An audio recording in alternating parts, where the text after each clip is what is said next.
कहाँ से पैसा आ लो या काम करी बकरवा कर दी बेच तब ना घूमता रहा वो ले वाला और बकरीद भी आवत है पैसा भी अपने लाइक काम करी पप्पा से मिला बता दी बकरवा के यहाँ भेड़ा उठा।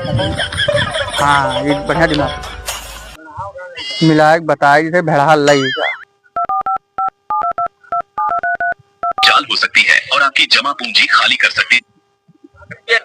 बप्पा बेटा अरे जानता है हो अरे खगड़िया के यहाँ भेड़ा उठाए लेगा जो ना अपन बकरवा रहा ना पक्का भेड़ा उठाए लेगा। तू चरावेगे उड़ा की लुटावेगे उड़ा बच्चा तू का तो कुछ नहीं बाबा हमें कुछ नहीं भा का करी बच गए बहुत छेदन होकर लेकिन ना पाए ना उठाए लेके चलेगा। चलो जे बचा है जगह बटोल लाओ भैया तू का कुछ नहीं बा तो सब बचा है तू जगह बचा है जगह उठाए लाओ। पापा हमार कोनो गलती ना है। ठीक है बच्चा तू बाकी कुल का खा खिलाओ। ठीक है आओ भागी ठीक है पापा अब मजा आवा बुढ़ी लाड़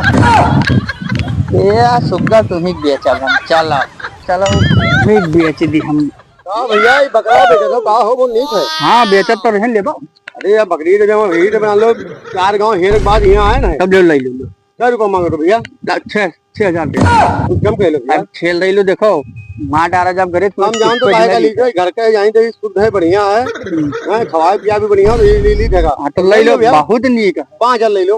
अरे 5,500 अरे 5,000 है भैया। चलो लाओ जो नहीं दे दो चलो जाओ चलो भैया काम हो गया।